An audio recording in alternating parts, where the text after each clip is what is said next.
Bonjour, bonjour la famille, comment allez-vous? Vous allez bien? Et bonsoir à tout le monde. Bonne année à vous. Comment allez-vous? Vous allez bien? Alors, bienvenue sur la chaîne Buzz Afro TV. Donc, pour ne pas trop tarder, je vais vous laisser écouter, regarder la vidéo. Et puis, on se dit bon visionnage et à tout de suite. Il y avait un désaccord profond depuis plusieurs décennies, depuis plusieurs années. Une minute. Donc, sur ce point-là, j'aimerais d'abord m'arrêter ici et puis après, on va rentrer dans le développement du, comment on appelle, de ce que moi je suis en train de dire. La question de la dette, moi, pour le moment, là, ce n'est pas beaucoup ma priorité. Ma priorité aujourd'hui, là, c'est la réinscription des candidats sur l'élection. Jusqu'à présent, le RHDP n'a pas encore donné de candidat. Donc, ok, maintenant, tu n'as pas, une minute, parce que tu n'as pas parlé de Alino Faso qui a été envoyé par Ibrahim Traoré ou séjourne ton mentor Soro Guillaume. Est-ce que, avec ce fait-là, est-ce que ça n'empire pas la situation de Soro Guillaume? Guillaume Soro, le président Guillaume Kibaforu Soro a toujours fait confiance à la diplomatie. Et c'est dans cette logique-là qu'il s'est inscrit depuis bien longtemps. Vous le verrez. Vous verrez que c'est pourquoi comment on appelle, plusieurs comment on appelle, entreprises contre lui pour pouvoir l'arrêter, l'extrader, l'humilier, n'ont pas marché. Parce qu'il est toujours dans la diplomatie. Et dans cette diplomatie-là, je pense que c'est la meilleure des voies. Et tu sais que le président Guillaume Kibaforu compte. Donc, pour la question de Alino Faso, bien avant que le président Guillaume Kibaforu Soro quitte son exil pour rejoindre l'AES, Alino Faso était au Burkina. Comment on appelle? Il était entre le Burkina et la Côte d'Ivoire. Donc, sur ce point-là, je ne peux pas beaucoup m'aventurer. Donc, parce que je ne connais pas les éléments, voilà, que la justice ivoirienne aujourd'hui retient contre Alino Faso. Donc, voilà un peu ce que je peux dire. Pour la question d'améliorer sa condition là-bas ou ne pas améliorer sa condition là-bas, je pense que le président Guillaume Kibaforu Soro n'est pas en infraction. Voilà, il n'est pas en infraction. C'est une terre aujourd'hui qui lui permet d'avoir la liberté et de lui permettre de mener ses actions politiques. Voilà, donc je pense que c'est ce que moi je peux retenir. Et nous sommes toujours dans ce même combat-là que nous avons commencé et je pense que nous allons le terminer. Ok, merci bien. Sia, tu as la parole, tu as 5 minutes. Ok, le frère a ouvert une bonne brèche. Ben, moi, je préférais ne pas trop adapter ce sujet parce que c'est un sujet un peu délicat. Tu vois, on est dans un état où ce qu'on appelle justice n'existe même pas d'ailleurs. Voilà, parce que si la justice existait, on allait obéir d'abord à la Cour africaine des droits de l'homme. Et puis après ça, on n'allait pas interpréter les lois de notre constitution. Voilà. Parce que... Excusez-moi.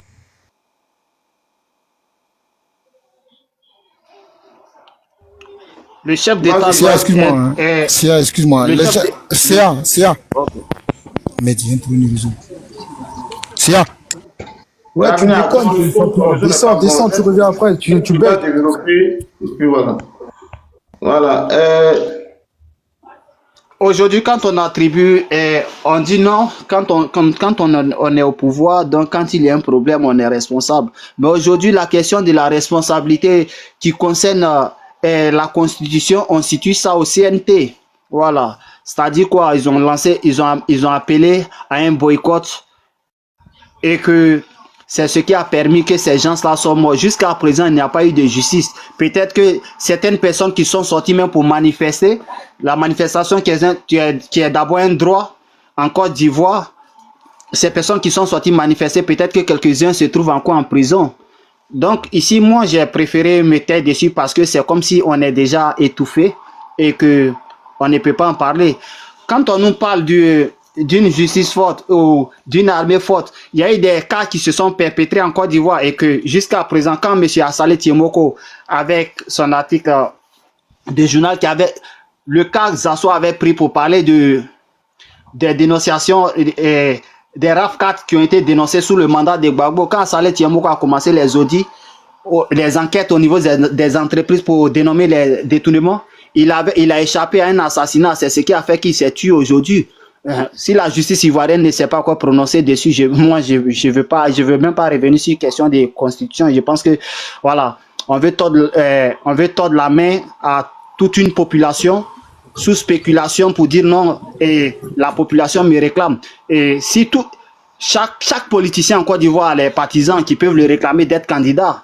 Voilà. Aujourd'hui, nous, on souhaite que M. Laurent Gbagbo, qu'on soutient, il obéisse à la loi. Voilà. S'il obéit à la loi et que la loi le légalise, il peut être candidat. Moi, personnellement, sur ce point, je préfère qu'il se conforme à la loi et que la loi va permettre, si cette justice est crédible, d'abord, que j'aimerais continuer par là. Maintenant, quand les gens disent que Laurent Gbagbo n'a rien fait en Côte d'Ivoire, c'est parce que ce gouvernement que nous avons ne dit pas la vérité. Sinon, s'ils pouvaient reconnaître qu'ils ont bénéficié des grands efforts de M. Laurent Gbagbo, on allait aussi les apprécier quand ils parlent de leurs réalisations.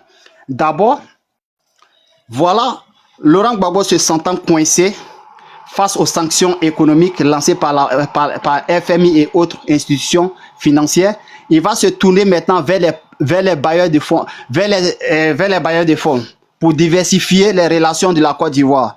C'est comme ça que la Chine revient sur la scène politique économiquement avec Laurent Gbagbo, parce que après l'indépendance, on avait seulement les relations diplomatiques avec la Chine. Ce qui concernait la construction des infrastructures, la Chine n'y était pas impliquée. C'est M. Laurent Gbagbo qui ramène la Chine en Côte d'Ivoire. Et que son retour, elle a bénéficié à M. Ouattara aujourd'hui, parce que les infrastructures qui se construisent, c'est la Chine elle-même qui finance ces infrastructures, qui finance la construction, et c'est un projet lancé. Et les dettes seront remboursées de plusieurs manières. Il y a d'autres dettes qui sont adossées, c'est-à-dire quoi? Qui seront payées en fonction des ressources naturelles que nous avons, au cas où on n'arrive pas à payer directement. Donc, moi, je ne vois pas l'effort que notre gouvernement est en train de faire. Maintenant, si quelqu'un peut-être me mettra au défi pour parler de qu'est-ce que Laurent Gbagbo a fait, au niveau des infrastructures routières qui sont en train de parler aujourd'hui, il y a plusieurs infrastructures qui ont été financées sous Laurent Gbagbo. Quand on prend l'autoroute Abidjan-Bassam, déjà financée, et même les premières qui ont été posées sous Laurent Gbagbo. Quand on prend le port de Jacquesville, financé sous Laurent Gbagbo. On prend aussi le pont de Bois-Flé, financé sous Gbagbo, et l'échangeur de Riviera, financé sous Gbagbo. Mais quel est l'effort que ce gouvernement est en train de faire pour qu'on l'applaudisse beaucoup? Je ne vois pas. Parce que ce gouvernement est en train de bénéficier de plusieurs grandes politiques de M. Laurent Gbagbo. On prend un truc, on prend au niveau de la dette. Laurent Gbagbo mène des efforts pour le programme PPTE. Dès que Ouattara vient, ça profite au gouvernement de Ouattara. Alors, la Côte d'Ivoire baisse sa dette et est capable de prendre plus. C'est une ouverture qu'il a fait. Donc aujourd'hui, sous Laurent Gbagbo, on avait vu que l'État ivoirien contrôlait au minimum 51% de l'aviation de Côte d'Ivoire. C'est-à-dire, je ne sais pas si en ce moment c'était Air Côte d'Ivoire. C'est Gbagbo qui a fait ça. Il a nationalisé les banques au point de financer les PME. Qu'est-ce que vous voulez qu'il fasse encore? C'est ça qu'on appelle une stratégie politique de développement. On a vu sous Laurent Gbagbo, l'agriculture dominait l'économie de la Côte d'Ivoire. Mais aujourd'hui, c'est le secteur tertiaire qui domine l'économie de la Côte d'Ivoire avec environ 51%. Maintenant, un pays industrialisé dont on nous présente et que le secteur industriel vient en troisième phase et que le secteur tertiaire d'abord qui domine notre économie est aux mains des Libanais et en second plan vient les ressortissants de l'AES. Au niveau de l'agriculture, 80% des ouvriers de notre agriculture sont les ressortissants de l'AES. Et aujourd'hui, on veut mettre les sanctions sur ces personnes. On a vu le Ghana a chassé les étrangers un moment. Et c'est comme ça que la Côte d'Ivoire a pris la tête de l'agriculture. Sinon que les étrangers qui étaient sur le sol ghanéen, autant, s'ils restaient là-bas, aujourd'hui, on n'allait même pas rivaliser avec le Ghana. Donc, cette force, cette main-d'œuvre que nous avons en Côte d'Ivoire, on risque de pénaliser cette main-d'œuvre par la mauvaise gestion des affaires diplomatiques de notre chef d'État. On a problème avec... Ok, merci beaucoup. Les minutes sont arrivées. Radina. Ouais, mon frère Parker, merci beaucoup, merci de m'avoir donné la parole. Au fait, j'étais très concentré sur Alvarez, pardon, mais il y a CA qui est venu parler, franchement, je ne sais pas quoi dire, il a beaucoup parlé, excusez-moi du mot, mais il n'a rencontré que des bidevésés. Il a passé le clair de son temps à dire, Laurent Gbagbo a financé ceci, Laurent Gbagbo a financé cela, Laurent Gbagbo devrait faire ceci, Laurent Gbagbo devrait faire cela. Ah les gars, on va pas rester dans ça aussi. Au fait, son discours, si vous voulez, excusez-moi, c'est pas pour l'invectiver, hein. Il a fait un discours puéril même, si vous voulez. Son discours est très puéril, franchement. Je ne sais même pas comment, s'il y avait un mot même qui était plus que le mot puéril, j'allais lui octroyer ça, quoi, franchement. Franchement, il allait dans tous les sens. Monsieur CA, laisse-moi te dire que monsieur Laurent Gbagbo, quand il était aux affaires, paix à son âme, Charles Kofi Dibi, qui était le ministre de l'économie et des finances. Je ne sais pas si tu as vu la vidéo, hein, mais je vais te rafraîchir la mémoire. Peut-être que tu as vu la vidéo, tu vas faire semblant de ne pas reconnaître, mais moi je vais te rafraîchir la mémoire. Et comme je l'ai dit, quand une personne marche, elle laisse toujours des traces. La vidéo est toujours là. Tu te souviens que Charles Kofi Dibi était allé chercher des financements au FMI, et lorsqu'il arrivait, il avait rencontré le président actuel de la République de Côte d'Ivoire, que j'ai nommé son Excellence Alassane Dramane Ouattara. Et comme le président Ouattara n'est pas de mauvaise foi, il a la fibre patriotique. Il y avait des personnes même qui étaient avant Charles Kofi Dibi. Mais il s'agissait de son pays. Voilà, il fallait qu'il fasse sortir son armada. Voilà, pour que la Côte d'Ivoire puisse être aidée. C'est comme ça que Charles Kofi Dibi a fait ce témoignage. Et dans les financements dont tu parles pour dire Laurent Gbagbo a financé ceci, Laurent Gbagbo a financé cela. Si on doit regarder là, l'élément déclencheur là, c'est pas ton Laurent Gbagbo là, c'est le président Ouattara. Or, à cette époque-là, il était opposant, il n'était même pas encore président de la République. Mais imagine un peu si c'était Laurent Gbagbo qui était à la place de, comment dirais-je, du président Ouattara. Penses-tu que Laurent Gbagbo allait accepter d'aider Charles Kofi Dibi, disons, aider même son propre pays? Il n'allait jamais le faire, tout le monde le connaît. La preuve en est que je n'invente rien. Laurent Gbagbo n'a jamais eu la fibre patriotique, il fait juste semblant avec les Ivoiriens.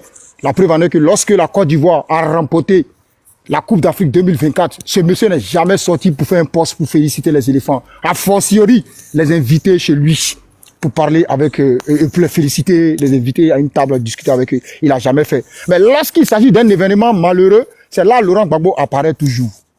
Mais raison pour laquelle j'ai dit Laurent Gbagbo est le cancer de la Côte d'Ivoire. Il est le mal de la Côte d'Ivoire. Ce monsieur n'a jamais aimé la Côte d'Ivoire, n'a jamais aimé les Ivoiriens. Il n'aime que sa petite personne. Ça, il faut qu'on le dise. Que ça vous fasse mal ou pas, il faut qu'on le dise. Franchement, appelons les choses par leur nom. Mais moi, je ne sais pas c'est quelle folie qui vous anime. Vous voulez mordicus que Laurent Gbagbo soit inscrit sur la liste électorale. Mais il y a un dicton qui dit, lorsqu'un homme embouche un scorpion, c'est qu'il a gagné sa langue d'invulnérabilité. Peut-être que vous comptez sur quelque chose. Il n'y a pas de souci. Laurent Gbagbo a affaire à la justice ivoirienne. Il a des démêlés avec la justice ivoirienne. Il va falloir qu'il règle d'abord ce problème avec cette démêlée avec la justice ivoirienne. Et puis maintenant, on va voir. Maintenant, s'il est sorti blanc comme neige, il n'y a pas de souci. Aujourd'hui, en Côte d'Ivoire, il y a 3 sortes de pouvoirs. Il y a le pouvoir exécutif, il y a le pouvoir judiciaire et il y a le pouvoir législatif. Mais le président Ouattara ne peut pas utiliser son pouvoir régalien pour que Laurent Gbagbo soit inscrit sur la liste électorale. Je suis désolé. Le président Ouattara, s'il le fait, je vous promets qu'il va nous rencontrer sur sa route. Ça, c'est clair, parce qu'on sera sans pitié pour lui aussi. Le Laurent Gbagbo, je vous promets que c'est un monsieur qui n'a jamais aimé la Côte d'Ivoire, n'a jamais aimé les Ivoiriens. Monsieur Laurent Gbagbo est bien plus à l'aise dans une pièce théâtrale que dans un palais présidentiel. Laurent Gbagbo est l'incarnation de la honte profonde et du déshonneur extrême. Laurent Gbagbo n'a jamais de la vie aimé les Ivoiriens. Il a 2 sociétés qu'il veut présenter aux Ivoiriens.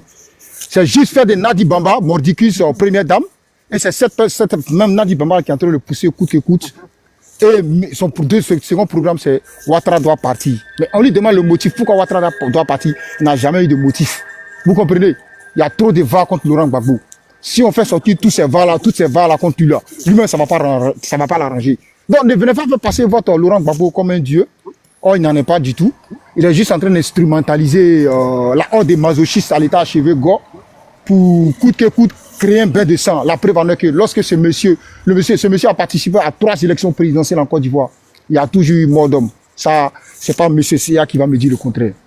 Mais c'est qui derrière tous ces morts d'hommes, ça, Alassane Dramane Ouattara? Oh, laisse-moi parler, champion. Pourquoi tu m'interromps? Alors, laisse-moi arriver au bout de mes idées, s'il te plaît. Moi, je n'étais pas concentré sur CA, même. J'étais concentré sur Alvarez. Mais CA, il est venu parler, il a eu un discours puéril. Raison pour laquelle ils sont en train de faire un recadrage. Est-ce que tu comprends? Laurent Gbagbo s'est jamais assis quelque part pour faire son mea culpa. Jamais de la vie. Et c'est à partir de là-bas, il a su que ce monsieur n'aime pas la Côte d'Ivoire, il n'aime pas les Ivoiriens. Laurent Gbagbo était un incapable. Ça, il faut qu'on le dise. Il a été incapable de sécuriser son propre pays. Il a été incapable de sécuriser sa propre population, qui sont les Ivoiriens, les 322 462 km². Mais vous voulez quoi? Il y a un dicton qui dit, c'est-à-dire, pour dissimuler son incapacité à attraper une proie, le chat prétexte qu'il s'est fait mort par la souris. C'est le cas de Laurent Gbagbo. Ça, tout le monde le sait. Il a été prévenu de cette rébellion par l'ex-président burkinabé que j'ai nommé Blaise Compaoré à l'époque. Qu'est-ce qu'il a dit? Quand des gens nagent, on voit leur dos. Genre, il s'en fout. C'est-à-dire, il avait une légèreté pas possible. Raison pour laquelle il dit le président Ouattara est différent de Laurent Gbagbo. Parce que le président Ouattara est une personne prude. Le président Ouattara est... C'est qui ça là? C'est qui ça là? Allô? Le président Ouattara est une personne prude. Le président Ouattara est une personne qui affecte la pudeur. Motion, qui manifeste. Laisse-moi arriver. Laisse-moi parler après, tu as fait ta motion. Pourquoi tu es comme ça même? Oh, Chris, ne fais pas comme ça. Laisse-moi parler. Ne fais pas mais comme il est ça. insupportable ce mec-là. Pour les autres panels, laisse-le, il termine. Oh, Voilà, c'est pas possible. il a presque fini. Et voilà, il a commencé à 18, là, il est... Ouais, mais Sali, il est en train de m'interrompre la case, c'est qu'on va faire rajouter mes minutes, s'il te plaît. Ok, vas-y, tu as une minute de plus. Voilà, merci beaucoup. Vous comprenez, le président Ouattara est complètement différent de Laurent Gbagbo. Ils sont complètement opposés. Je n'ai pas dit que le président Ouattara est une personne infaillible, hein, genre il est au-dessus de... Non, moi, j'ai jamais dit ça. Parce que même quand il y a des choses qui sont pas bonnes, qui sont pas bonnes autant pour moi, on sort et puis on fustige. Parce que je le dis toujours. Quand c'est bon, il faut le féliciter, s'en féliciter et féliciter les acteurs. Quand c'est mauvais, il faut aussi le souligner, s'en offusquer et blâmer les acteurs. Quand c'est pas bon, un ministre fait une chose. Moi, je vais sur un panel, souvent je monte, j'apporte mon opinion. Je m'en fous de ceux qui vont dire non, tu es un vendu, tu es comme ceci. Mais faut le dire, ça c'est clair. Ça démontre déjà que le président Ouattara n'est pas une personne infaillible. La preuve en est que c'est comme ça. Donc ne venez pas faire passer votre Laurent Gbagbo comme s'il valait mieux que le président Ouattara, c'est archi faux. Il n'est jamais sorti pour faire son meilleur coup dans toutes les crises que la Côte d'Ivoire a traversées. Pourquoi vous ne voulez pas qu'on en parle? Chaque fois qu'on parle de ça, vous dites non, c'est pas la faute à Gbagbo, c'est la faute au président Ouattara. Et puis quand on va vous parler, vous allez faire sortir cet argument fallacieux pour dire que non, il a été acquitté à la CPI. Ok, il n'y a pas de souci, il a été acquitté à la CPI. Mais aujourd'hui, je vous promets que la justice divine est en train de s'occuper de lui. C'est pas faux. Il est moins âgé que le président Ouattara. Mais quand on met les deux là, on a l'impression qu'il est plus âgé que le président Ouattara. C'est rien d'autre, hein. Excusez-moi, hein. Je pèse mes mots, hein. C'est la justice divine qui est en train de s'occuper de Laurent Gbagbo. Et je suis prêt à assumer mes propos. Je m'arrête là. Merci. Merci bien. Panafricain, tu as la parole. Panafricain. Panafricain. Charlie, tu nous donnes pas un peu d'émotion ou quoi? Panafricain, non, à chaque temps de parole, vous allez... On va lui poser au moins des questions, il va développer. Pour l'instant, il faut que les gens parlent. Le panel n'est pas que à 2-3 personnes. Voilà, il faut que tout le monde parle au moins d'abord. Voilà. Panafricain, tu as la parole. Je peux pas. Vous m'entendez? Oui, on t'entend très bien. Ok, d'accord. Bonsoir à tous. Bonsoir. Voilà, j'ai écouté, c'est Ragnar parler. Voilà. En tout cas, il a dit ce qu'il pouvait dire. C'est tout à fait normal, puisque nous sommes en politique. Chacun dit ce qu'il pense, mais il y a la réalité qui est là. Chacun peut dire ce qu'il pense, mais la réalité là, elle est facile à dire parce que c'est du vécu. Il y a des choses qu'on peut réfléchir puis parler, mais le vécu là, il ne peut jamais changer. Quand Laurent Gbagbo n'a pas été appelé à la politique, on n'a pas bipé Laurent Gbagbo. Il a regardé son pays, il a vu la situation et puis il est venu à la politique depuis longtemps. Il est venu en 82. Et quand il venait à la politique, Alassane Ouattara ne connaissait même pas la Côte d'Ivoire. Quand Laurent Gbagbo venait à la politique, Alassane Ouattara ne connaissait pas la Côte d'Ivoire. Quand il créait le RD avec Denis Kobena, Alassane Ouattara ne savait jamais que le RD allait lui appartenir un jour. Parce qu'Alassane Ouattara ne s'est pas assis pour écrire le statut réglementaire du RDR. C'est Denis Kobena qui l'a écrit. Parce que lui, il avait des ambitions politiques. M. Alassane Ouattara a été bipé. On l'a appelé parce qu'il y avait un problème d'ajustement structurel en Côte d'Ivoire. On l'a appelé. Il a géré la Côte d'Ivoire pendant 3 ans, de 90 à 93. Cherchons aussi les résultats, parce que là, il n'y avait pas d'argent, la Côte d'Ivoire était endettée. Il n'y avait pas les PPTE. Qu'est-ce qu'il a fait? Ce n'est pas les cartes de séjour qu'il a placés. Ça a donné quoi les cartes de séjour? Les cartes de séjour nous ont donné quoi en Côte d'Ivoire ici? Est-ce que vous allez là-bas aussi pour aller voir les résultats des séjours? Ça nous a divisé. Le cadre de séjour a divisé les Ivoiriens. Voilà. Donc la carte de séjour qu'il a placée, il faut regarder, il a géré la Côte d'Ivoire aussi. Vous faites comme si c'est quelqu'un qui est venu comme ça. Il a été appelé par Oufoué. Les institutions internationales l'ont appelé pour que la Côte d'Ivoire rembourse ce qu'elle a pris. Donc Alassane Ouattara était le gendarme des institutions internationales. C'est un gendarme, il est venu pour encaisser les Ivoiriens de ce qu'on a pris. Et il n'était pas PDCI parce qu'il n'avait pas une carte de PDCI quand il était là-bas au FMI. Il ne connaissait pas le PDCI. Gbagbo a créé son parti pour gérer la Côte d'Ivoire. Gbagbo n'a pas été invité. Quand on dit à quelqu'un fait comme chez toi, c'est qu'il n'est pas comme chez lui. Ils ont dit à Alassane fait comme chez toi. À Gbagbo, ils n'ont pas dit ça. Voilà, parce qu'il a fréquenté avec nous, il a fait tout ici avec nous. Donc il connaît ce que c'est que la Côte d'Ivoire. Il connaît la Côte d'Ivoire du nord au sud, l'est à l'ouest. Il n'est pas descendu de l'avion pour dire qu'il est venu en Côte d'Ivoire. Ça c'est un 93 là. Allons dans les résultats de 1993. Allons voir les résultats. Quand la Côte d'Ivoire, Houphouët-Boigny a perdu la vie, c'est Henri Konan Bédié qui était son dauphin constitutionnel. Son dauphin constitutionnel. Qu'est-ce qui s'est passé? On sait tout ce qui s'est passé. Donc on s'assoit pour dire que Laurent Gbagbo il est ceci, il est cela. On prend de 1982 à 2000. Donnez-moi combien d'Ivoiriens qui ont perdu la vie? Combien d'Ivoiriens sont passés à des vies à Trépa quand il était dans l'opposition? Lui, Laurent Gbagbo, de 1982, quand il a commencé avec les Simone Gbagbo, la Finguessan, jusqu'à ce qu'il arrive au pouvoir, donnez-nous le nombre d'Ivoiriens qui sont partis. Donnez-nous le nombre. La Côte d'Ivoire était ce qu'elle était. C'est vrai, avec des remous sociaux, mais on le faisait à la Gandhi, les mains nues. Il n'y a pas d'écriture des choses. Jusqu'à ce qu'on arrive aux choses en 92. Qu'est-ce qui s'est passé? C'est toujours les mêmes choses. Gbagbo n'a pas affaire à Alassane Ouattara. Il n'a jamais affaire à lui parce qu'il ne calcule même pas dans son programme. Parce que quand Gbagbo venait pour faire sa politique, il n'a pas calculé Alassane Ouattara dans sa politique. Il n'a même pas calculé, monsieur, parce qu'il ne sait même pas. Lui, il avait un problème pour les Ivoiriens. Il voulait aider les Ivoiriens, Laurent Gbagbo. Alassane Ouattara est arrivé comme ça. Donc, il était obligé de le calculer maintenant parce que c'est un cheval de Troie français. C'était un cheval de Troie français. Comme les Français travaillent tout avec des gants de velours. Donc, c'est ce qu'on voit. Sinon, en réalité, quand il arrive à la CPI, il a dit au monde entier, c'est la France qui a fait le coup. Est-ce qu'il a dit le nom d'Alassane là-bas? Alassane, c'est son frère. Il sait ce qui se passe. Un Solo Guillaume qu'on accuse aujourd'hui, Solo Guillaume ne peut pas payer un kalash. Solo Guillaume, son père, c'est qui? Qui est le père de Solo Guillaume pour qu'il paye des kalash à Solo pour que Solo ait fait une rébellion? Aujourd'hui, si on parle là, nous les Ivoiriens, on sait qu'il y a notre problème. On sait qu'il y a notre problème. Nos frères Ivoiriens n'ont jamais été nos problèmes. Mais ce sont eux qui se ruent en problème, sinon ils n'ont jamais été un problème. Nous, notre seul problème avec eux, on se demande quand est-ce qu'ils vont comprendre que non, le véritable problème, c'est la France. On s'assoit, on parle de Gbagbo comme si peut-être que c'est quelqu'un. Non. Pendant les 10 ans, il a fait, pendant la rébellion était en face de lui. Quel est le militaire qui allait faire coup d'État à Gbagbo? Aucun militaire ivoirien. Tous les militaires ivoiriens étaient avec Gbagbo. On n'a jamais entendu un jour qu'il y a eu coup d'État entre les militaires et Gbagbo. Pourtant, dans les autres pays, c'est ce qui se passe. Ça veut dire que les militaires et les populations étaient en phase avec en accord avec le président. Ils l'ont protégé pendant 10 ans jusqu'à ce que la France réussisse son coup. Sinon, si ce n'est pas la France là, vous allez passer par où pour prendre pour le pouvoir? Le pouvoir, c'est le peuple qui le donne. On s'assoit, on dit que Gbagbo a fait un charnier, mais ça fait rire. Gbagbo était au pouvoir, il y a eu charnier, on dit c'est lui. Le même Gbagbo au pouvoir, il y a eu 3000 morts, on dit c'est lui encore. J'ai comme l'impression quand tu es assis, lui il était assis, il y a eu problème, on dit c'est lui. Mais il est assis encore, il y a problème, pourquoi c'est pas celui qui vient? Gueye était assis, il y a eu problème. Charnier, on dit c'est Gbagbo. Gbagbo il est assis, il y a problème, on dit c'est lui encore. 2 poids 2 mesures. Donc aujourd'hui, quand vous parlez de Gbagbo, c'est comme si peut-être c'est quelqu'un que vous avez mangé avec lui dans la même assiette. On dit des choses, mais quand tu écoutes même là, c'est comme des contes de la Fontaine Fable. Tu cherches, mais tu ne vois pas de quoi on parle. Non, avant, on ne portait pas boubou en Côte d'Ivoire. Quand tu portes un boubou, on te poursuit. On veut te faire ça, on veut te faire ça. Nous, on était à Abidjan. Nous-mêmes, on était poursuivis par des policiers parce qu'on n'avait pas de pièces. C'était, comment on appelle ça même? Au lycée de Benjerville, là. Je suis venu à Yopougon au quartier, je ne suis pas sorti avec mes papiers. Les policiers m'ont raflé, c'est mon beau qui m'a allé me chercher. Qui n'a pas été raflé par les policiers en son temps? Même aujourd'hui, les gens qui ont des motos à Abidjan là-bas, là, c'est pas facile pour eux.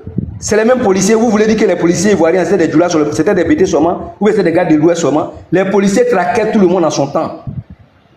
Les gars traquaient tout le monde à cause des cartes de séjour. Vous ne regardez pas celui qui a instauré la carte de séjour, mais vous regardez les policiers. Est-ce au temps de la carte de séjour, c'était Gbagbo qui l'a instauré? Est-ce que Gbagbo était au pouvoir au temps de la carte de séjour? On a comme l'impression que la carte de séjour, là, c'est en 2000 quand Gbagbo a pris le pouvoir quand on traquait les gens. Bédier qui était au pouvoir quand il y avait la carte de séjour, Alassane qui était premier ministre quand il y avait la carte de séjour. Vous ne parlez pas de ça, la carte de séjour qui nous envoie les problèmes en Côte d'Ivoire ici. La carte de séjour, c'est Gbagbo qui l'a enlevé. Parce qu'il a vu que non, c'était pas bien. Il a enlevé la carte de séjour. Aujourd'hui, voilà qu'on a l'oré encore à votre pouvoir. Vous dites que non, vous allez mettre encore la carte de contre les gars de l'AS. Aujourd'hui, voilà le problème de l'AS qui est sorti. Moi, ce qui me plaît, c'est que nous sommes à l'ère du verso, l'ère de la vérité. À l'ère du verso, tu as beau mentir, mais la vérité là va triompher. La vérité a triomphé aux États-Unis. Elle a triomphé dans les pays de l'AS. 30 secondes. La vérité a triomphé au Congo. La vérité va triompher dans tout le monde. Dans le monde entier, la vérité va triompher. Et la vérité de la Côte d'Ivoire est en téléchargement. Que vous voulez ou non, tous les gens qui étaient opposés à Laurent Gbagbo sont devenus aujourd'hui ses adeptes. Le Burkina qui était opposé à lui, les Burkinais sont devenus ses adeptes. Mais où se trouve Blaise Compaoré aujourd'hui? L'ère du verso a sonné. Et c'est irréversible. Même Sarkozy aujourd'hui est menotté. Le grand Sarkozy, qui l'aurait cru? La vérité, l'ère du verso, c'est irréversible, c'est irrévocable. Ça va forcément arriver parce que ça s'est passé en 1789 quand la France prenait la Bastille. Et c'est la même chose qui va se passer. Merci bien pour ton temps de parole. Merci bien. La parole est au parti au pouvoir. Monsieur Kouakou, je pense qu'il n'est pas le parti au pouvoir. Bon, Ragnar a parlé. Donc, Sisben, tu as la parole. Si tu es prêt, si Sisben est prêt. Si monsieur Sisben est dans le bain, voilà. Oui, bonsoir, je suis là. Bonsoir fraternité. Bonsoir. Et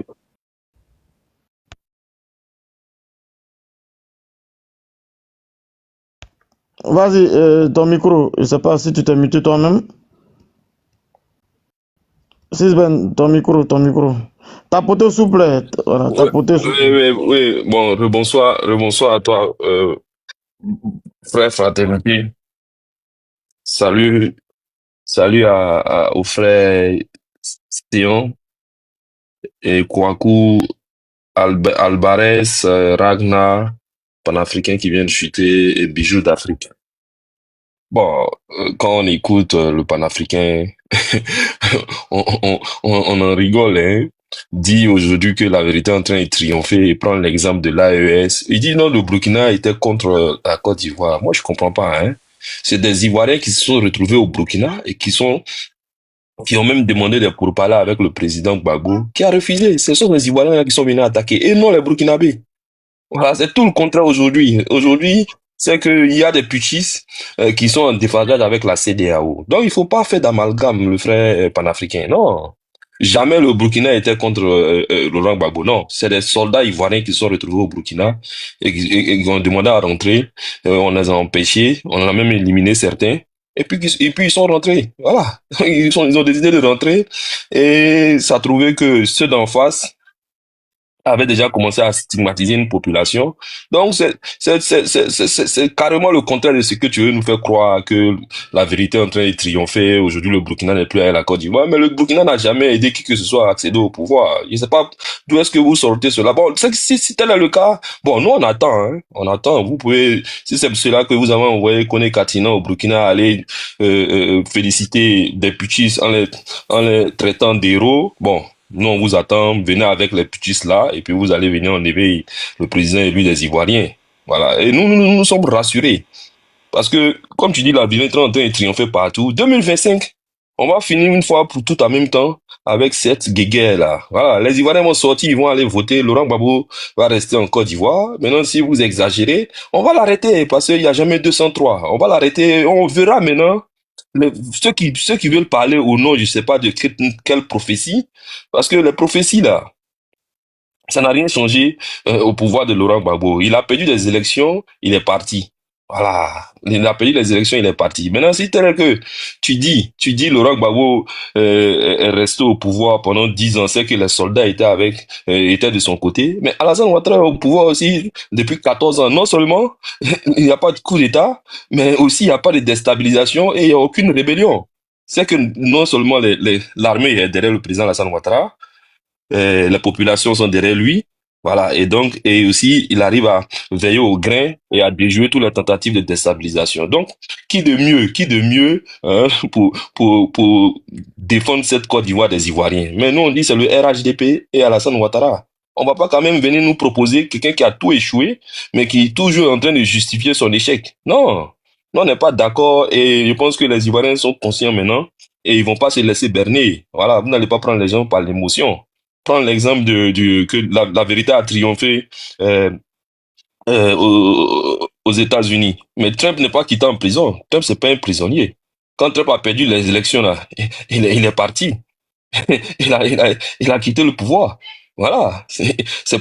On n'est pas allé l'arrêter. Il a quitté le pouvoir. Donc, il faut pas faire des trucs. Et quand tu parles de Sarkozy, aujourd'hui Méloté. Mais sommes-nous les anciens amis de Laurent Gbagbo? Et on va te parler de leur fin. Voilà. Mugabe, il est où aujourd'hui? Thabo Mbeki, il est où? Procès, il n'a même plus le droit de faire la politique en Afrique du Sud. Donc, cite-nous ne serait-ce que Santos de l'Angola de Laurent Gbagbo, il est où aujourd'hui? Voilà, donc tous les amis de Laurent Gbagbo là, tous sont has-been. Maintenant, c'est qu'en Côte d'Ivoire qu'il y a encore des gens qui veulent parler à l'avenir et à la jeunesse de la Côte d'Ivoire et qui se réfèrent à un ancien prisonnier. Quelqu'un qui a dit, pour lui, il a déjà tout gagné. Nous considérons que Laurent Gbagbo, il a échoué en tout. Il a échoué en étant opposant, parce que quand il s'attaquait à Félix Houphouët-Boigny, il n'a pas trouvé meilleur refuge, mais c'était en France. Donc, Laurent Gbagbo, c'est un France-Africain pur et dur. Voilà. Et bon, pour beaucoup de membres de panafricains, ils ont cru que Laurent Gbagbo allait devenir défendre les Africains. Mais une fois au pouvoir, il a trahi ses propres camarades. Même les socialistes n'avaient plus confiance à lui. C'est pas nous qui le disons. Ce sont les propos de François Hollande. Voilà. On dit il était infréquentable. Voilà. Donc, je chute par là, pas que, et il faut les dire, il faut les rassurer. On va pas réinscrire le nom de Laurent Gbagbo sur la liste électorale et les élections seront apaisées. Voilà, merci, je chute par là. Merci bien, merci bien. Bijou d'Afrique. S'il te plaît, je pourrais... Attends, d'abord, Bijou d'Afrique. Motion, s'il vous plaît, fais une motion. J'avais une motion aussi. Il n'y a pas de motion là pour le moment, ils ont dit. Non, laissez, quand vous allez noter tout ce que vous voulez dire en motion, dans vos temps de parole, vous allez énoncer cela. Vous avez 5 minutes, chacun 5 minutes. Donc, Bijou, tu as tes 5 minutes, vas-y. Merci beaucoup. Je salue également tout le monde, Sisben, je ne sais pas si c'est le national qui est là, Ragnar, j'ai déjà salué, salut tout le monde. Voilà, suivant les prises de parole, tout ce que moi je peux demander aux gens du pouvoir, aux barons du pouvoir, aux barons de l'arrestation, que quand on échange, nous on les écoute. Voilà. Donc, il faut qu'ils nous écoutent de la même façon qu'on les écoute et puis on accepte là. Il faut qu'ils nous écoutent et puis ils acceptent que ce ne sont que des échanges. Parce que les mots qu'ils prononcent, nous on les entend. Bon, on ne les prend pas mal parce que c'est un débat. Et puis on n'envoie pas des messages ou des commentaires pour dire que un tel va assumer ci, un tel va assumer ça. Ils sont toujours dans cette façon de parler. Voilà. Donc, soyons humains et puis ne montrez pas aux gens que vous êtes trop gonflés. Voilà. Donc, je commence avec Sisben que maintenant je vois que tout le temps ces prises de parole vont dans ce sens-là. Si vous ne vous arrêtez pas, si vous continuez, voilà, on va faire cette guéguerre et puis on va vous faire ci et puis à chaque fois maintenant sa nouvelle chanson est que Gbagbo là on va l'arrêter. Gbagbo là on va l'arrêter. Mais si c'est pour parler comme ça, arrêtez-le maintenant, on va gagner temps. Voilà, si c'est pour parler comme ça, arrêtez-le maintenant, on va gagner temps.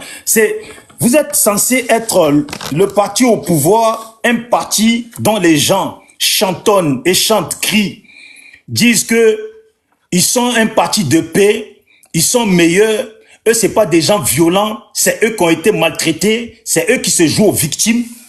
Mais quand on vous écoute, vous n'avez que des paroles comme ça, on va arrêter. Si vous ne comprenez pas, on va vous faire ça. Si vous ne on va vous faire ça. Yako la Côte d'Ivoire. On dit, et puis, voilà ce que disent aussi les gens. Les gens répètent à la longue que Gbagbo n'a rien fait. Et nous, on répète avec force qu'il n'est pas bon d'ignorer l'existence de Dieu pour dire qu'il n'est pas bon d'ignorer une vérité. La réalité qui a empêché Gbagbo de gouverner, là, il n'est pas bon de la nier. Mais comme nous sommes en politique, et puis la politique, c'est un domaine de menteurs. Voilà, c'est un domaine de menteurs qui n'iront jamais au paradis. Voilà, ça ne sert à rien qu'ils baissent la tête le soir pour dire que Allah ci, Allah ça. C'est que des gens qui cautionnent le mal et qui procèdent au mal. Voilà, on parle d'une armée forte en Côte d'Ivoire. Mais pour parler d'une armée forte, là, il faut déjà que cette armée a eu à faire une guerre et gagner la guerre. Je pense bien que c'est suivant ce cas-là qu'on peut parler d'une armée forte. Et si on se base sur l'armement pour parler d'une armée forte, je ne sais pas sur quel armement on peut se baser au niveau de la Côte d'Ivoire. Et quand je parlais de la guerre, gagner une guerre, je ne pense pas que l'armée dont on parle a gagné une guerre. Il faut me le dire, puisque je ne suis pas au courant de cette guerre qu'ils ont gagnée. Moi, je me rappelle que c'était les Français qui étaient en train de bombarder notre pays pendant qu'ils étaient dans un coin avec toutes leurs voitures, en eux-mêmes, en disant que, mais les Français, là, ils nous ont dit qu'on reste là, d'abord, ils vont nettoyer, et puis quand ils vont libérer le chemin, là, quand ça sera sécurisé, là, on va passer. Si c'est ça, une armée forte, en tout cas, l'Afrique a la meilleure armée forte. Voilà, félicitations à eux. On parle aussi d'une justice, voilà, d'une justice forte. Mais, si cette justice est à l'image du nom qu'elle représente juste, on peut parler d'une justice forte. Mais quand elle est injuste, on ne peut pas parler d'une justice forte. Sûrement, elle est injuste et puis en même temps aveugle. En tout cas, pour s'amariner avec la Côte d'Ivoire, ce peuple qu'on appelle ivoirien. Une justice qui ne voit rien, qui est aveugle, rime avec les Ivoiriens. Donc on est là, on continue, on dit Laurent Gbagbo est un cancer et bien d'autres qualifications qui déshumanisent une personne. À dire que Laurent Gbagbo n'est même plus humain, ne mérite pas le respect, ne mérite pas zéro considération. On peut le prendre comme ça, mais vous voyez très bien, voilà pourquoi j'invite aux gens d'enregistrer les panels. Parce que chacun parle. Quand l'autre parle, on dit que tu parles comme ça de notre client, toi, tu vas assumer tes paroles. Voilà comment on parle. Mais quand eux, ils parlent, nous, on se dit juste, on est en train de débattre. C'est pas grave, ils parlent comme ça, on va les répondre. C'est ça qu'on appelle une population des gens qui sont justes, qui ne sont pas possédés par la violence et le mal. Voilà. Donc, il y a le frère Ragnar qui dit que Gbagbo est moins âgé qu'Alassane et que il a la santé fragile, assombrie. On se demande comment cela est arrivé. On oublierait même qu'il a été bombardé, arrêté, mené de force en prison par cette même personne que Gbagbo, lui, si gentiment et puis intellectuellement et puis respectueusement appelle le responsable du désordre, le responsable du chaos. Bien sûr, moi je peux féliciter Alassane de sa gouvernance, parce qu'il gouverne et puis il n'a pas de problème. Oui, à dos fort, je peux le dire. C'est normal. Quand tu as foutu le désordre sur la gouvernance des autres, quand tu t'es toujours caché derrière des enfants, derrière des minots, que aujourd'hui ils sont devenus, c'est eux maintenant qu'on dit que c'est eux les chefs rebelles parce qu'ils ont écrit des livres, des minots qui travaillaient au McDo à Paris qu'on est parti prendre, des minots qui n'avaient rien. Et puis maintenant on les a utilisés. On dit qu'aujourd'hui, si on doit parler de la rébellion, il faut parler de Soro Guillaume. IB malheureusement, ils l'ont remercié gracieusement. Voilà, gracieusement, comme un roi, un empereur pourrait le remercier. Ils l'ont remercié comme ça, gracieusement.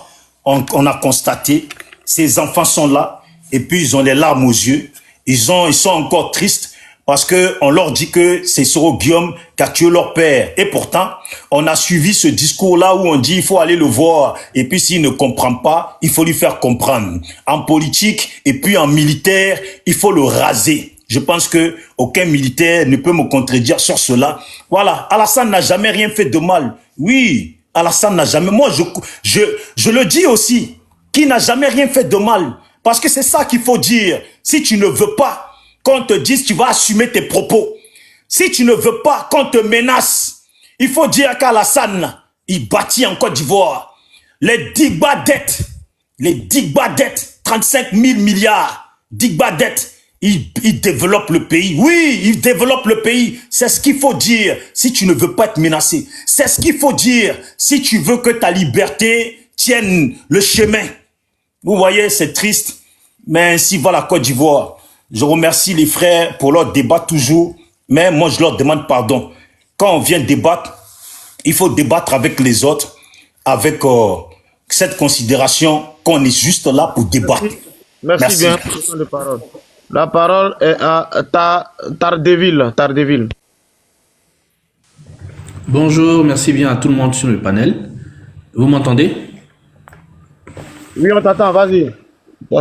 D'accord, merci bien. Bon, j'avais d'abord une petite motion là pour le panafricain. Bon, il est venu dire beaucoup de choses ici. Bon, je vois que vraiment, il ne sait pas de quoi il parle. J'avais juste 2 questions à lui poser. Quand il parle des Français, pendant les événements de 2002, c'est qui a fait la zone tampon et qui les a appelés? Ça, c'est un. Deuxième chose, il y a quelqu'un qui a demandé de l'argent, plus de 2 milliards ou 3 milliards de francs pendant qu'on était en crise pour ces élections. Et que ce même Babou envoyé là, c'était à qui?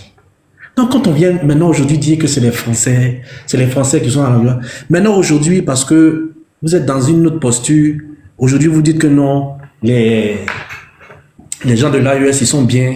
Donc aujourd'hui vous êtes d'accord avec des putschistes. C'est parfait. Donc en fait, vous-même vous dites quelque chose et son contraire après. Bon, là vraiment, moi je trouve que c'est quand même dommage. Et je comprends pourquoi vous êtes encore à ce niveau-là.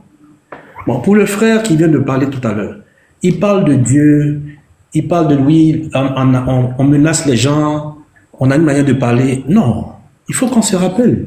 J'ai l'impression que, peut-être qu'il n'était pas en Côte d'Ivoire depuis 30 ans, mais il a oublié beaucoup de choses. Il y a la mère de quelqu'un ici qui a été déterrée.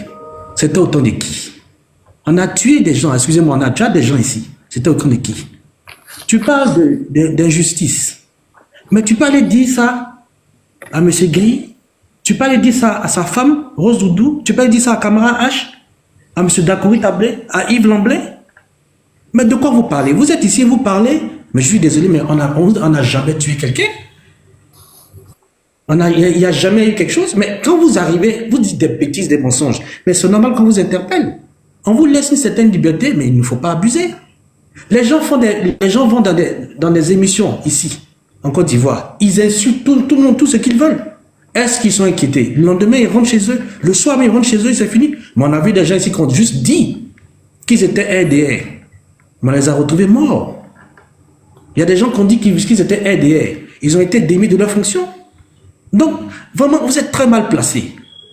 Ne venez pas dire devant une population de plus de 200 personnes qui nous écoutent que oui, nous, on menace les gens. Mais on vous menace parce que vous pensez que vous vous oubliez. Soyons honnêtes. Votre problème, vous devez aller aux élections, mais allez aux élections. Si c'est une histoire que monsieur Babou n'est pas inscrit, mais ce n'est pas grave. Il y a d'autres personnes qui peuvent s'inscrire, qui peuvent faire. Mais ce n'est pas pour autant, vous allez en même temps vilipender les choses, dire des choses qui ne sont pas vraies. Si vous vivez en Côte d'Ivoire, vous savez très bien que ce n'est pas comme ça que ça se passe. Donc ne venez pas ici sur les panels dire des comptes vérités. Encore monsieur panafricain qui parle que oui, monsieur Babou il ne connaissait pas Alassane ne connaissait pas, mais je suis désolé. En 90 là, qui a fait des troubles? C'était bien le FPI. On a même pris des unes chez quelqu'un du FPI, c'était en 90. Est-ce que monsieur Alassane était là? Non. Mais en 92, M. Babou, il a bien connu M. Alassane. Pourquoi il a connu en 92? Parce qu'il faisait des troubles et il a été enfermé. Donc, il le connaît très bien. Donc, ne dit pas que le président... Non, il ne faut pas dire des contre-vérités. Vous pouvez argumenter sur des choses, on peut discuter sur des faits. Mais c'est vrai, vous parlez de débat, mais est-ce que vous trouvez ça, mais c'est sérieux? Quelqu'un qui veut gouverner encore un pays, regardez comme il parle. Un homme qui vit dans le passé et vous êtes dans des discussions. En fait, c'est un amuseur. Moi, je ne vais pas l'insulter, mais il fait rire, c'est un amuseur. Et vous riez, vous êtes content. C'est ce que vous voulez pour la Côte d'Ivoire au moment où elle est, au stade où la Côte d'Ivoire est arrivée. C'est ce que vous voulez pour la Côte d'Ivoire qu'on vienne dire à la télévision, Digbadet. Mais soyons sérieux. Nous sommes arrivés à un certain niveau. La Côte d'Ivoire était à terre.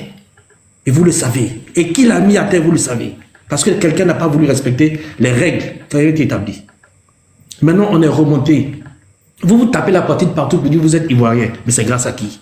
C'est grâce à quoi? Mais vous pensez que tout ce qui se fait là, l'argent la sort d'où? Donnez-moi un pays au monde qui n'a pas de dette. L'un des pays les plus développés, comme on parle de la France, des États-Unis, mais ils ont tous des dettes énormes, plus que ça.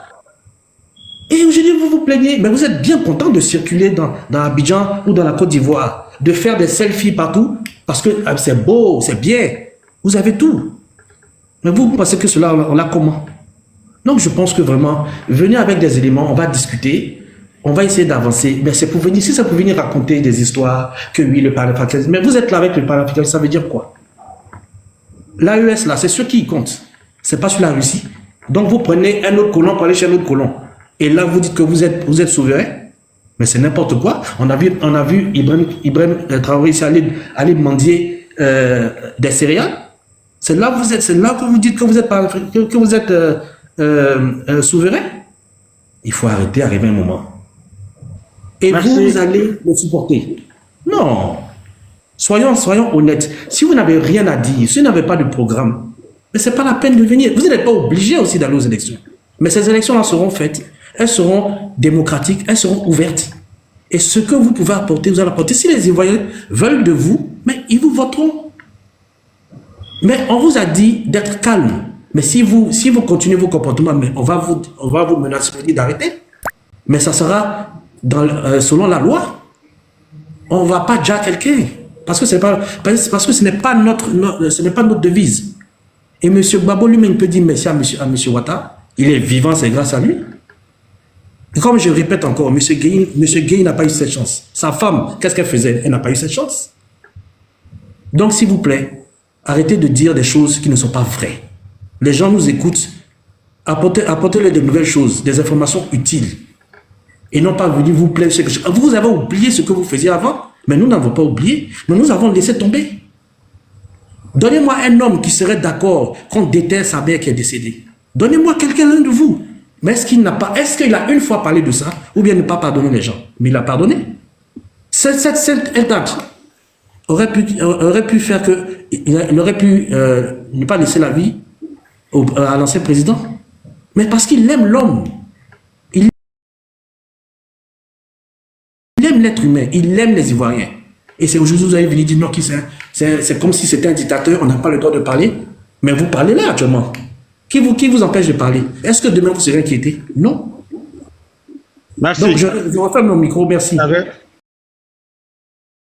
Merci. Voilà. Alvarez, tu as la parole. Alvarez. Alvarez, tu as 5 minutes. Tapotez le lèvre, s'il vous plaît.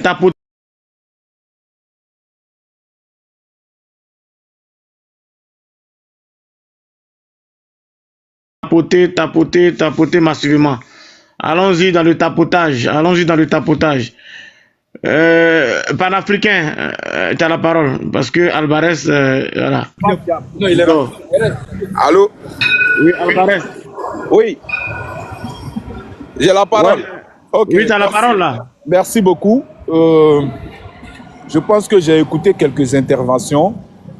Et on nous a dit ici que le président Guillaume Koubafouri Soro a été proscrit. Le GPS n'existe plus, a été dissous. Voilà, donc je pense qu'il est facile d'utiliser les appareils de l'État à des fins politiques. Voilà, parce que je regarde que le parti au pouvoir, ils ont une spécialité de mettre en application la justice lorsque cela les arrange. Mais ils ignorent la justice ou bien la loi lorsque cela ne les arrange pas. D'abord, l'inscription d'un citoyen sur la liste électorale c'est-à-dire aller se faire inscrire sur la liste, d'abord, c'est le devoir d'un citoyen. Accepter d'inscrire un citoyen sur la liste, c'est un droit. Est-ce que vous comprenez? Donc, lui refuser ce droit-là, c'est-à-dire c'est de lui enlever ce qui est de plus important pour lui dans sa patrie, à moins qu'il soit déchu de sa nationalité. D'abord, le débat de l'inscription des potentiels candidats sur la liste électorale devait être d'abord un droit. C'est un droit de citoyenneté. Si je me trompe, on peut me contredire. Maintenant, il y a ce qu'on appelle le dépôt des candidatures. Il y a un appareil qui est là, il y a une institution qui est là, qui analyse, voit qui sont ceux qui remplissent les conditions. On n'est même pas encore arrivé à ce stage-là. Un citoyen qui décide d'aller s'inscrire sur la liste électorale, d'abord, qu'il soit candidat ou pas, s'il remplit les normes, qu'il n'a pas été déchu de sa nationalité, doit être inscrit automatiquement, c'est-à-dire ça c'est un droit inaliénable pour un citoyen. Est-ce que vous comprenez? Donc là, ici, d'abord, on met les bœufs avant les charrues. Il y a une fuite en avance. Est-ce que vous comprenez? Donc je vois que le RHDP aujourd'hui a une spécialité d'utiliser les appareils de l'État, a une spécialité de contraindre aujourd'hui, comment on appelle, leurs adversaires potentiels. Parce que le président Guillaume Kibafory Soro, quand je me rappelle, à partir de quel moment on a commencé à le traiter, taxer de coup d'étaïsme, comment on appelle, de proscrit. Mais on proscrit quelqu'un lorsque cette personne est sous notre autorité. Mais il a été proscrit, il a été taxé de coup d'étaïsme lorsqu'il a décidé d'avoir des ambitions politiques.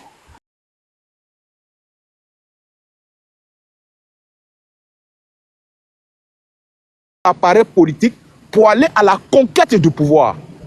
Lorsqu'il a décidé de ne pas participer à ce qui aujourd'hui est en train de se passer, la question de comment on appelle, du premier mandat de la deuxième ou troisième république, deuxième mandat de la troisième république, à cette confiscation du pouvoir là. Donc il est aujourd'hui taxé de tous les noms. Donc moi, c'est ce que je ne comprends pas. Là, il y a du deux poids, deux mesures. Voilà, donc la politique devait être faite de manière saine. J'ai entendu quelqu'un qui nous disait qu'il y a trois pouvoirs en Côte d'Ivoire. Il y a le pouvoir législatif, il y a le pouvoir judiciaire et j'en passe. Est-ce que vous comprenez? Donc, celui qui vient de nous dire ça, est-ce qu'aujourd'hui, comme dans le passé, quand vous regardez au préalable, au temps du feu Félix Houphouët-Boigny, en cas de décès du président de la République, c'est le président de l'Assemblée nationale qui automatiquement devenait le président de la République. Mais sous Ouattara, cela a changé lorsque le président Guillaume Kibafory Soro était à l'Assemblée. Il y a eu la création même de la vice-présidence, d'un Sénat. Donc, ce qui veut dire que l'Assemblée nationale a été déstabilisée. Cet appareil, comment on appelle, aujourd'hui là, qui légifère, qui est un pouvoir aujourd'hui, n'a plus sa latitude, n'a plus toute sa latitude, n'a plus toute sa valeur, c'est-à-dire tous ces instruments-là pour lui permettre, comment on appelle, de légiférer en tant que tel. Donc, de quoi est-ce qu'on veut nous parler aujourd'hui? De quoi est-ce qu'on veut nous parler aujourd'hui? Parce que quand on décide de ne pas accepter les décisions des juridictions, quand on n'est pas accepté, on n'est pas aujourd'hui, si vous avez remarqué, hein, les partisans du président Guillaume Kibafory Soro, du GPS aujourd'hui, quand on parle, les gens ne veulent pas admettre, mais accepter, pour comprendre aujourd'hui, il ne peut pas devenir quelque chose, il ne peut rien devenir. Oui, on ne peut rien devenir. Mais une chose est sûre, le GPS aujourd'hui est une réalité. Les autres partis politiques là sont des réalités. Maintenant, pour savoir si vraiment que vous là, dans l'exercice de votre fonction là, vous avez séduit, vous avez bien travaillé, mais laissez librement tout le monde aller aux élections. Ce sont les élections libres démocratiques là qui définissent ça, qui définissent qui est quoi. Est-ce que vous comprenez? Maintenant, après, comme ce que je disais tout à l'heure dans le début de mon introduction, dans ma première prise de parole, pour dire que même si on laisse que comment on appelle, le président Alassane Ouattara est candidat du RHDP, la constitution actuelle là ne lui permet pas d'être candidat. Leur candidat, on dit, comment on appelle, je veux comprendre, c'est le deuxième mandat de la troisième république qui arrive là. En 2010, on nous a dit c'est un cas de force majeure.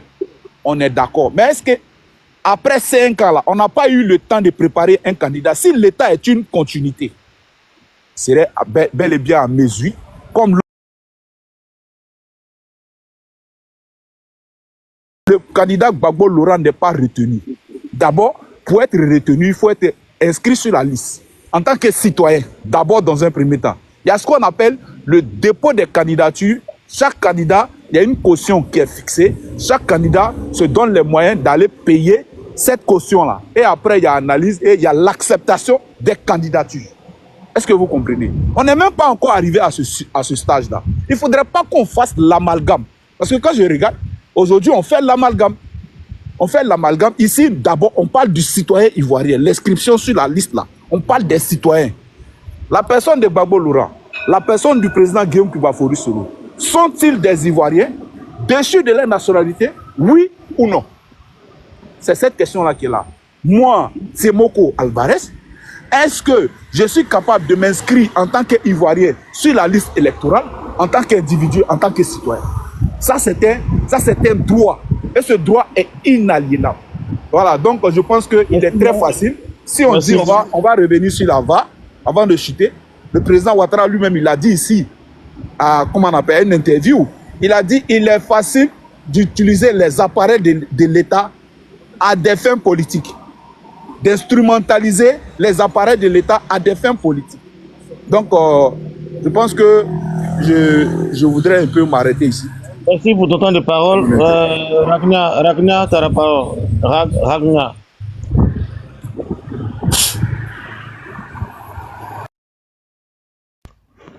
Ragna, tu es là? Ragna, ton micro. Ragna, ton micro. Ragna, une fois. Ragna, 2 fois. Ragna, 3 fois. Bon, 6 Ben, tu as la parole parce que c'est le RADP. Comme Taderville a parlé, 6 Ben, tu as la parole. Remercie à toi, Parker. Bon, on a écouté un peu tout le monde, hein, bon. Quand j'écoute Bijou, non, ne t'inquiète pas, on n'est pas en train de menacer qui que ce soit. On essaie de rappeler aux gens que aujourd'hui, on est dans un état de droit et que on ne peut pas tous permettre. Voilà, on peut pas tous permettre. Voilà. Il ne faut pas inciter à la haine et faire croire aux Ivoiriens que tout est possible. Parce que quand on n'est pas d'accord ou bien quand on soutient quelqu'un et que cette personne-là a des problèmes avec la justice et qu'il n'est pas présidentiable, non, c'est au nom de quoi, et puis vous allez faire, nos jeunes frères vont sortir, et vous là, vous allez fuir vos responsabilités. Voilà où nous on vous rappelle. On dit non, vous n'allez pas encore répéter les mêmes choses comme en 2020, où aujourd'hui, bon, vous avez arrêté maintenant, sinon à un moment donné, c'était devenu la chanson. Kofi Toussaint, tête de Kofi Toussaint, tête de Kofi Toussaint, tête de Kofi Toussaint.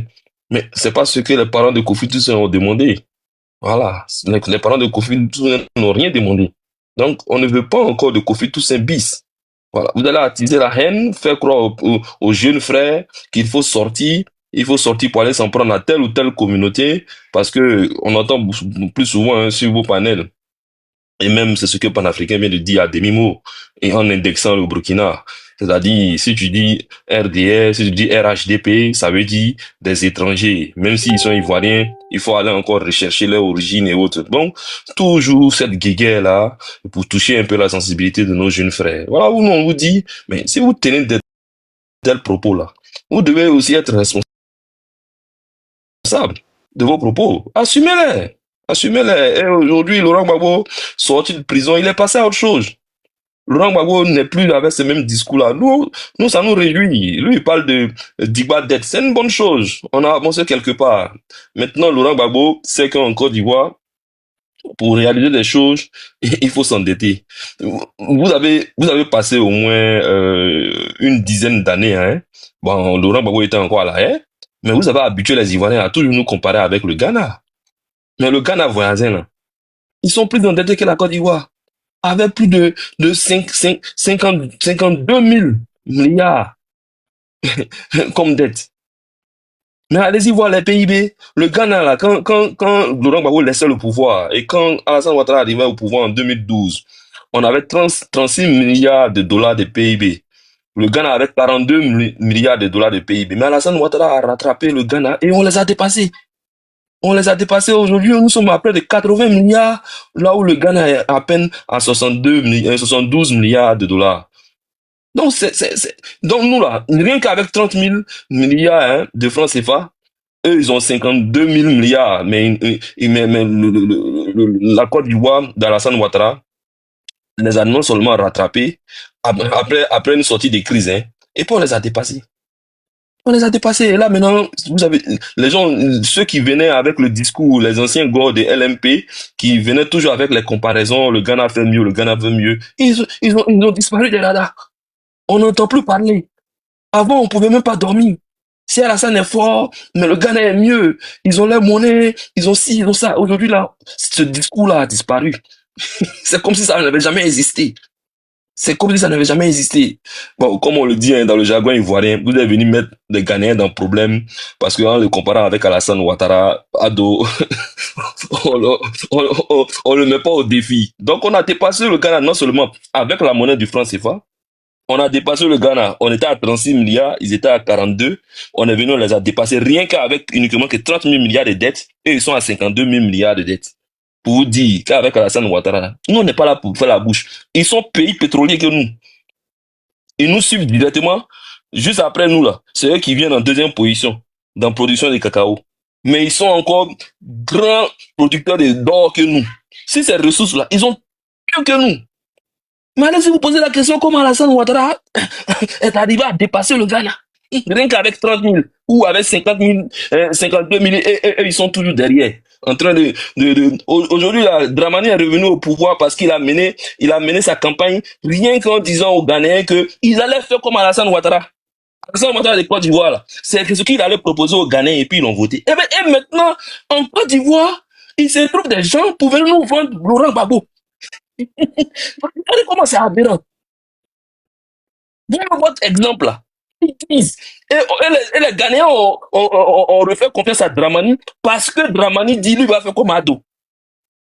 Il va faire comme le Draman de Côte d'Ivoire là. Comme nous aimons bien le dire là. Draman de Côte d'Ivoire à côté là. Lui, Dramani là, il dit, si lui, les Ghanéens lui redonnent sa confiance, leur confiance là, lui va faire comme le Draman qui est à côté là, au 225. S'il vous plaît, la vidéo où il a dit ça, on veut voir, s'il vous plaît. Vous, les gars du RADP. C'était lors de la campagne. Et ça va même au-delà des frontières ghanéennes, frère. Même au Bénin. Il faut montrer. Oh, frère, s'il te plaît, ferme ton micro. Même au Bénin, même au Cameroun, Tamto fait campagne avec le nom d'Alassane Ouattara. Il faut montrer où il a dit ça. Deux collègues, si tu interromps encore, voilà. Mais je comprends anglais. Je comprends anglais. Deux collègues, si tu interromps un invité, tu vas descendre. Tout le monde est ici. Ils ont des questions à faire, à poser. Quand tu auras ton temps de parole, tu vas. J'espère aussi, bon, comme tu aimes ça aussi, bon, moi aussi, j'étais au défi de me montrer le PIB du Ghana et la dette ghanéenne de 2012 jusqu'en 2024. Et puis, on va voir si Ado là, si Ado n'est pas un modèle pour cela, sur la scène politique ghanéenne, si les Ghanéens ne devaient pas prendre tout naturellement l'exemple d'Alassane Ouattara, qui lui-même a réussi avec le franc CFA, vous traitez de franc de colon. Donc, nous, on est rassurés. Et Bijou, tu dis, je ne cesse de le répéter. Mais non, oui, c'est important de le dire. Parce que il y a des personnes autour de Laurent Gbagbo qui, eux, là, ils ne le font pas pour le bien de Laurent Gbagbo. Gbagbo dit, il a déjà tout gagné. Il a déjà tout gagné. On ne sait pas qu'est-ce qui motive ceux qui sont autour de Laurent Gbagbo à inciter le vieux coûte que coûte à vouloir se présenter ou bien à revenir au pouvoir. Donc, on dit, avant octobre 2025, si jamais les gens s'adonnent aux mêmes pratiques, comme on a eu à le constater lors du CNT avec Henri Konan Bédié, mais nous, on va demander tout simplement au grand frère de Laurent Gbagbo d'aller sécuriser son jeune frère. Parce qu'apparemment, il ne se sent pas bien. Il sort de prison et c'est pas Bijou qui va me dire le contraire. Il dit la prison n'est pas facile et ça laisse des séquelles. Donc, Laurent Gbagbo ne se sent pas bien. Bon, si je dis il n'a plus toutes ses facultés, certains PPAciens vont trouver que c'est un peu fort, c'est un peu dur. Donc, nous on dit le papy, il a vieilli, la prison l'a touché moralement comme physiquement. Si à un moment donné, on trouve que ça va dans tous les sens, on va demander à l'aîné de Laurent Gbagbo d'aller tout simplement dégager tout le monde de la résidence de Nani Bamba. Et puis on va le sécuriser comme on a eu à sécuriser Bédier. Et puis si on le fait là, il n'aura rien. Vous n'allez rien faire. Vous n'allez rien faire. Et puis on va le sécuriser.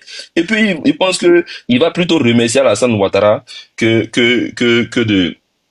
de vouloir se fâcher. Donc nous, Babo là, il appartient à tout le monde. Hein. Et pas que il faut rappeler aux gens que Gbagbo là, il appartient à tout le monde. Voilà, c'est un ancien président de la République de Côte d'Ivoire. Il n'appartient pas aux PPAciens, il n'appartient pas aux Gor, il n'appartient pas aux populations de l'Ouest. Voilà, il appartient à la nation ivoirienne. Donc si jamais son intégralité physique est en danger, l'État de Côte d'Ivoire se doit d'aller le sécuriser parce qu'on veut plus de gays bis en Côte d'Ivoire. Merci. Baga. Merci bien. Panafricain, tu as la parole.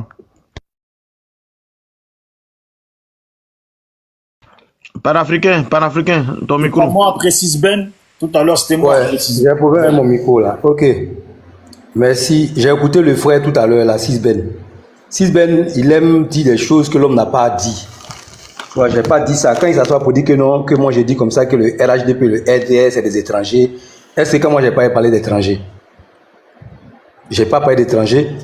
Moi, je ne suis pas, je travaille pas, comme là où on fait les cartes d'identité, je ne peux pas savoir qui est étranger, qui n'est pas étranger.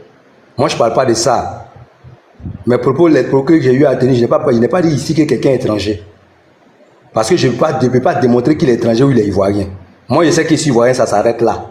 Mon père m'a dit qu'il est ivoirien, ma mère aussi, elle est ivoirienne, ça s'arrête là. Le reste, ce n'est pas mon problème. Ce n'est pas moi qui donne les cartes d'identité. Donc, ce n'est pas un problème pour moi. Et quand j'ai parlé de, comment on appelle, des gens de l'AS, j'ai dit que la constellation, les signes sont déjà là, les signes évidents. Et j'ai été clair. Laisse comparer où aujourd'hui en Côte d'Ivoire. Il est en Côte d'Ivoire. Mais au Burkina, on dit il a fait quoi? Les gars l'accusent d'avoir fait des choses au Burkina, mais il est venu là dans la santé ivoirienne. Il est où? Blaise Compaoré, qu'est-ce qu'il fait en Côte d'Ivoire? Moi, je ne suis pas contre. Si c'est des amis, ok, il a logé son ami. Mais les ennemis de Blaise Compaoré sont où? Ils sont au Burkina là-bas. Donc, s'ils sont en train de dire des choses là, ce n'est pas nous. Ce n'est pas nous qui le disons. Aujourd'hui en Côte d'Ivoire, on s'en va encore aux élections en 2025 dans les choses bientôt. En 2020, on nous a dit quoi? Qu'il y avait un cas de force majeure. Quand moi on dit qu'il y a un cas de force majeure, moi je vois que c'est une injure RHDP. Ça veut dire qu'il y a des incapables là-bas. Parce que la mort de Compa constitue un cas de force majeure. C'est pas ce qu'il dit dans quand on dit cas de force majeure, ça ne veut pas dire que non, comme dans votre parti, le RHDP, il y a un candidat qui ne vit plus. Celui qui était appelé à candidater est décédé. Donc c'est un cas de force majeure. Donc c'est dire que le président doit revenir. Le président, quand lui revient là, il revient comment? Il ne peut pas revenir parce que, comme Bakongo et autres ont dit ici que non, il ne peut pas revenir, il ne peut pas se représenter. Ça n'a pas été fait pour qu'il se représente. Donc c'est Gon qui doit se représenter. Mais si Gon n'est pas, on prend un autre, mais on parle que c'est un cas de force majeure. Un cas de force majeure, quand il y a des intempéries, quand il y a des catastrophes surnaturelles et autres, c'est ce qu'on appelle cas de force majeure. Là, on peut faire des élections, c'est ce qui a été dit. Mais dans votre parti, Drogba Didier, on a vu au Ghana, il était meilleur joueur d'Afrique, on lui a donné le ballon d'or. Il a dit non, lui, il préfère rester pour jouer pour la Côte d'Ivoire. Mais ça n'a pas constitué un cas de force majeure pour la CAF. Ils ont appelé Kanouté, on lui a donné le ballon d'or et puis les gens, ils ont avancé. Drogba dit que non, pour lui, c'est la Côte d'Ivoire qui l'intéresse, il n'a pas affaire à ça. Donc ça veut dire que toute l'Afrique ne peut pas dire que comme Drogba, il doit jouer sa Coupe d'Afrique, donc on ne peut pas donner. Ils ont donné à qui des droits? Donc aujourd'hui, si Gon n'est pas là, on peut trouver un autre candidat, on va le déposer, puis on va avancer. Mais on dit que c'est un cas de force majeure. Ça veut dire que non, on est parti encore, puisque Gon n'est pas là. On va où? Et moi, ce qui me plaît aujourd'hui, le RHDP là, on dit malheur à celui qui se confie à l'homme. Quand on parle de Gbagbo là, c'est un esprit. L'esprit de Gbagbo, c'est quoi? C'est le panafricanisme. Tu montes, tu descends, les Kémy Séba, toutes ces personnes là sont panafricains. C'est un esprit. Si Gbagbo a incarné cet esprit, mais Thomas Sankara a incarné cet esprit, comment il s'appelle même? Kwame Nkrumah, toutes ces personnes ont incarné cet esprit là, on dit si Gbagbo l'a incarné. Mais demain, si Gbagbo n'est pas là, il y a un autre panafricain qui va se mettre là. Mais or que vous, c'est du suivisme. La preuve en est qu'aujourd'hui, ça constitue un cas de force majeure pour vous. Vous voyez, et demain. La Bible dit malheur à celui qui se confie à l'homme. Nous, c'est pas une affaire de Gbagbo même. Mais nous, on s'est dit que aujourd'hui, c'est le panafricanisme. Que tu prends Blé Goudé, que tu prends Simone Gbagbo, que tu prends Afin Guessan, que tu prends... tous, c'est des panafricains. Donc, au soir des élections, ils vont se mettre ensemble parce que Gbagbo ne pourra pas parler mal de sa femme, ni Simone ne va pas parler mal de son mari. Blé Goudé ne peut pas parler mal de Gbagbo. Ils vont le dire. Mais vers la fin, ils vont se mettre ensemble parce que c'est le même cheval de bataille. Qui va accepter d'aller se mettre sous la domination française? C'est honte. Afin Guessan, qu'elle est la tête frappée à la porte de Gbagbo parce qu'il s'est dit que Gbagbo ne va plus revenir. C'est quoi? Il s'est calé là-bas. Mais quand vous parlez de Gbagbo là, nous, ça nous fait rire. Gbagbo, s'il veut, n'a qu'à mourir demain. Mais son esprit va continuer. Oufoué avait cet esprit-là. Quand Oufoué a commencé la politique, il avait l'esprit de Gbagbo. C'est quoi Gbagbo a dit à Oufoué? Là, ça me ressemble. Sinon, Gbagbo, Oufoué pouvait faire tirer vers Gbagbo, mais pourquoi il ne l'a pas fait? Parce qu'il a vu qu'il y a du Gbagbo, il y a du Oufoué, c'est quelque chose. Il s'est dressé contre les Français. Qu'est-ce qui s'est passé à Dimokoro? Il y a eu combien de gars là-bas à Dimokoro? Et son ami, comment il s'appelle même, à Boafé, qui a été déjà. Il était déjà par qui? Oufoué Boigny, il a abdiqué parce qu'il a vu qu'à ce moment, il n'y avait pas TikTok, il n'y avait personne. C'est quoi qu'Oufoué a accepté? Oufoué a dit, mes enfants qui sont là, quand ils vont grandir, ils ne vont pas accepter ce que vous êtes en train de faire. Ils vont s'élever. Fologo a eu à le dire devant nous tous ici. Quand vous prenez Oufoué Boigny, Oufoué a dit quoi? Est-ce que Oufoué n'a pas brûlé son cacao? Donc aujourd'hui, ce que vous êtes en train de dire là, nous sommes nationalistes au fait. Nous sommes nationalistes comme Trump, nous sommes nationalistes comme d'autres choses, comme Poutine. Nous sommes nationalistes comme les IB et autres là. Nous sommes nationalistes au fait. Donc ils se reconnaissent en nous. Pourquoi ils disent ça? Parce que c'est les militaires qui ont développé le monde. C'est les militaires. C'est pas comment il s'appelle ce monsieur là. Quand il prend la France là, tout ça c'est des militaires. Toutes les personnes, les Louis XIV et autres là, ils ont fait quoi? Pour développer la France, qu'est-ce qu'ils ont fait?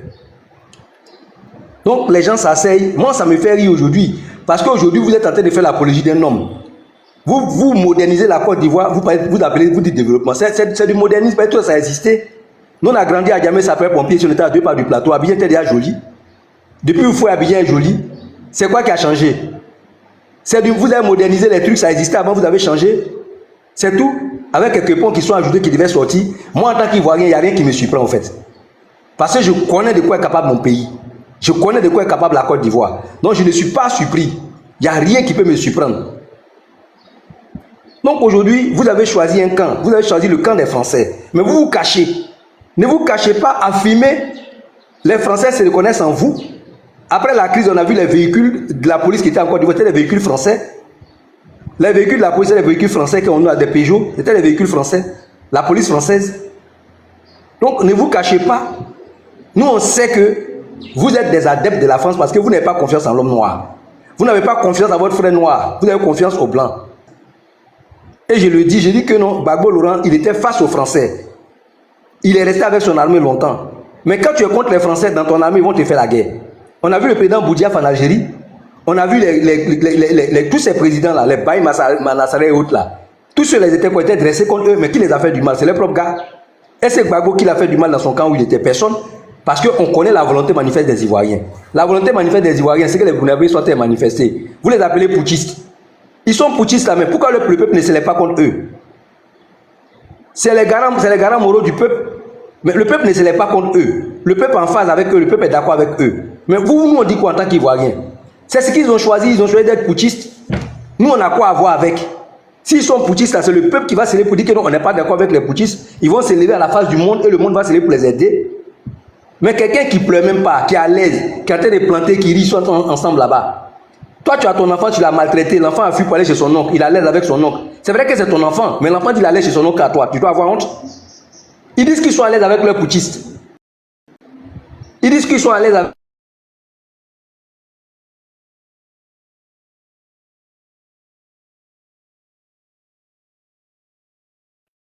Je crois que j'ai une motion là. Le live dort. Le live dort, je sais pas. Le live dort, panafricain. Non, panafricain. Alors, la famille, j'espère que la vidéo vous a plu. Donc, voilà, n'hésitez pas à donner votre avis dans les commentaires, likez, partagez, d'accord? Abonnez-vous à la chaîne si vous trouvez vraiment que la chaîne vous plaise et tout, d'accord? Et n'hésitez pas, je vous dis, n'hésitez pas à donner votre avis. Donnez votre avis comme j'adore lire ici. Hein? Chaque commentaire qui tombe, je vous dis que je suis tout le temps sur mon téléphone, mon ordinateur. Si ça me déplace, je regarde sur mon ordinateur tout le temps. Je regarde tous vos faits et gestes. Et je suis pas loin. Hein? Donc voilà, on se dit à tout de suite pour une prochaine vidéo, d'accord? Allez, bisous à vous là-bas.